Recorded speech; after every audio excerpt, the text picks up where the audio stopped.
बहुत समय पहले एक छोटे से गांव में एक लकड़हारा रहता था। वह गरीब था, लेकिन ईमानदारी से मेहनत करता था। वह रोज सुबह जंगल जाता, पेड़ों की लकड़ियां काटता और गांव के बाजार में उन्हें बेचकर अपने परिवार के लिए रोटी कपड़े का इंतजाम करता। लेकिन वह व्यक्ति थोड़ी आलसी प्रवृत्ति का भी था। वह चाहता था कि उसे ज्यादा मेहनत न करनी पड़े और जल्दी ही अमीर बन जाए। एक दिन वह लकड़हारा जंगल में पेड़ काटने गया। वह नदी के किनारे एक बड़े पेड़ को काटने में जुटा था। वह पूरे जोश से अपनी कुल्हाड़ी चला रहा था कि अचानक उसकी कुल्हाड़ी नदी में गिर जाती है। वह घबरा गया, क्योंकि कुल्हाड़ी ही उसकी रोजी रोटी का साधन थी। लकड़हारा नदी के किनारे बैठकर रोने लगा। तभी अचानक नदी से एक जलपरी प्रकट हुई। उसने लकड़हारे से पूछा, तुम क्यों रो रहे हो बालक? लकड़हारे ने अपनी समस्या बताई और कहा, मेरी कुल्हाड़ी नदी में गिर गई है। मैं अब अपना काम कैसे करूंगा? जलपरी ने लकड़हारे की बात सुनी और उसे दिलासा दिया। उसने कहा, चिंता मत करो, मैं तुम्हारी कुल्हाड़ी खोज कर लाती हूँ। यह कहकर जलपरी नदी में गायब हो गई।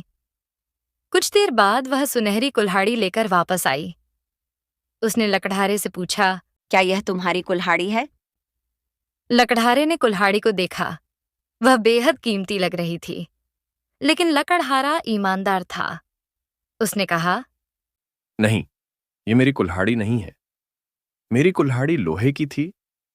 जलपरी ने फिर नदी में गोता लगाया और इस बार चांदी की कुल्हाड़ी लेकर आई। उसने पूछा, क्या यह तुम्हारी कुल्हाड़ी है? लकड़हारे ने फिर कहा, नहीं, यह भी मेरी कुल्हाड़ी नहीं है। आखिरकार जलपरी ने तीसरी बार गोता लगाया और लोहे की कुल्हाड़ी लेकर आई। लकड़हारे ने उसे देखते ही कहा, हाँ, यही मेरी कुल्हाड़ी है। लकड़हारे की ईमानदारी से जलपरी बहुत प्रसन्न हुई।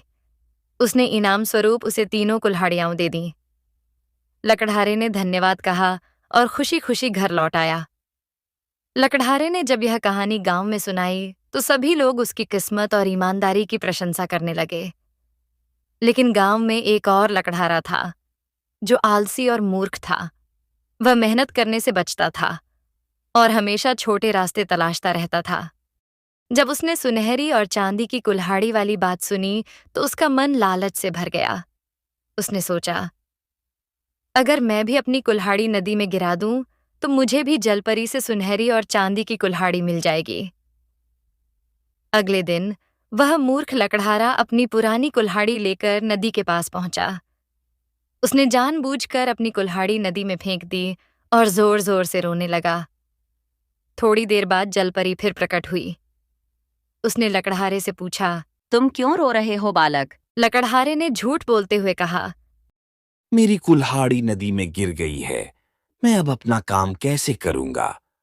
जलपरी ने उसकी बात सुनी और कहा, चिंता मत करो, मैं तुम्हारी कुल्हाड़ी खोज कर लाती हूँ।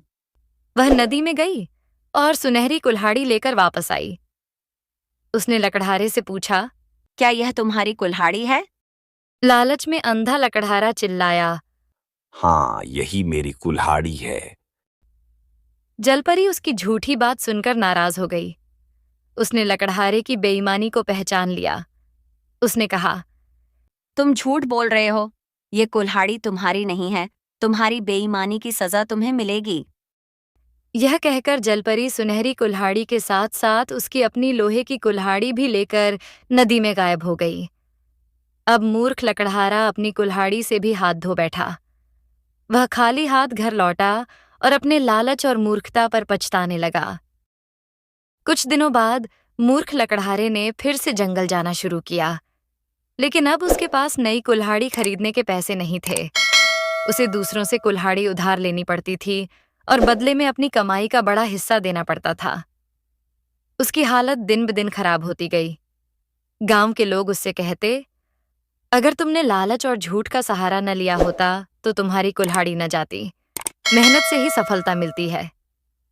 मूर्ख लकड़हारे ने अपनी गलती समझ ली, लेकिन तब तक बहुत देर हो चुकी थी। मित्रों, आपको ये कहानी कैसी लगी? ये बात आप हमको कमेंट के माध्यम से जरूर बताइए। और हाँ, सब्सक्राइब करना ना भूले।